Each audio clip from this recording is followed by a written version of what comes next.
বাংলাদেশের ইতিহাসে সবচেয়ে মর্মান্তিক দুর্ঘটনা যদি হয়ে থাকে সেটা হয়েছে মাইলস্টোন স্কুল অ্যান্ড কলেজে বিমান দুর্ঘটনা।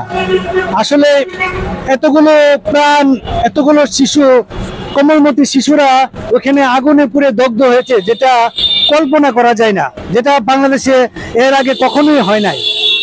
এটা কত যে যন্ত্রণা এবং কত যে কষ্টে এই শিশুগুলো প্রাণ দিয়েছে, এটা আসলে ভুক্তভোগী মাত্র, এর ছাড়া কেউ জানবে না। কারণ হচ্ছে এত আগুনের উত্তাপ, এত কষ্টে যন্ত্রণায় কাতরিয়ে তারা প্রাণ দিয়েছে, এটা আসলে এতটাই নির্মম ভাবে কি হয়েছে, এটা অকল্পনীয়। আমি মনে করি এর চেয়ে কষ্টের আর কোনো মৃত্যু হতে পারে না।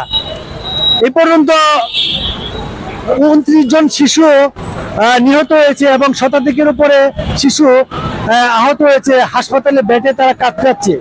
এত যন্ত্রণা, এত কষ্ট, এত নির্মমতা, এটা সম্পূর্ণভাবে রাষ্ট্রীয় অব্যবস্থাপনার দায়ী। এর আগেও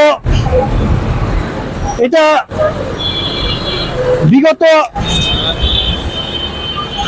বিগত সরকারের অব্যবস্থাপনা সম্পূর্ণভাবে দায়ী।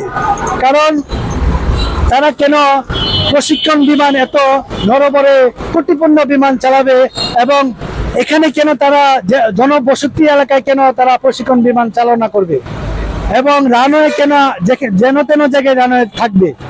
আমি মনে করি যারা নিহত হয়েছে তাদের পরিবারকে সর্বোচ্চ ক্ষতিপূরণ দাবি করছি, এবং যারা আহত হয়েছে তাদেরকে সর্বোচ্চ সুচিকিৎসা নিরাপদ নিশ্চিত করার জন্য আহ্বান জানাচ্ছি। প্রয়োজনে তাদেরকে বিদেশ নেওয়া উচিত চিকিৎসার জন্য, এবং বিমান দুর্ঘটনায় সর্বোচ্চ সুষ্ঠু তদন্ত, নিরপেক্ষ তদন্ত দাবি করছি। যদি কোনো অবহেলা হয়ে থাকে তাদের সর্বোচ্চ শাস্তির দাবি জানাচ্ছি। ভিন্ন পরিমাণ অবহেলা যদি হয়ে থাকে এরও তদন্তের মাধ্যমে বের করা উচিত। না, আমার পরিবারের নাই। আমি 2013 সাল থেকে বিভিন্ন সামাজিক কাজ করে আসতেছি। বিভিন্ন সামাজিক অসঙ্গতি, নিজের বিবেকের তাড়না থেকে আমি বিভিন্ন জায়গায় দাঁড়িয়ে প্রতিবাদ করছি এককভাবে। এরই ধারাবাহিকতায় আজকের এই প্রোগ্রামটি। আমার সাথে আমার মেয়েকে নিয়ে আসছি।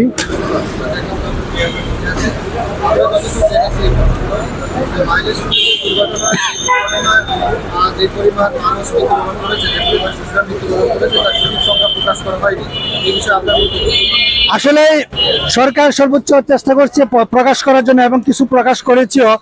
এখন আমার কথা হচ্ছে, এই নিয়ে শিশুদের নিয়ে রাজনীতি হচ্ছে, অনেক রাজনীতি দল রাজনীতি করছে, অনেকে গুজব ছড়াচ্ছে। আমি মনে করি পূর্ণাঙ্গভাবে সুষ্ঠু তদন্ত করে পূর্ণাঙ্গ শিশুর লিস্ট প্রকাশ করা হোক। আমার মনে হয় না কোনো নাশকতা, এটা দুর্ঘটনা। কিন্তু আগের সরকারের গাফিলতি ছিল, বর্তমান সরকারের গাফিলতি আছে, কারণ এখানে অব্যবস্থাপনা দায়ী। হ্যাঁ, আর আমি মনে করি এখানে রাশ কেন হাইড করা হবে, কারণ এখানে সবার পরিবারের এখানে অভিভাবকরা দাবি করবে, এবং ওই স্কুলের রেজিস্টার আছে, ডিজিটাল সিস্টেমে আছে, অবশ্যই হাইড করার সুযোগ নাই।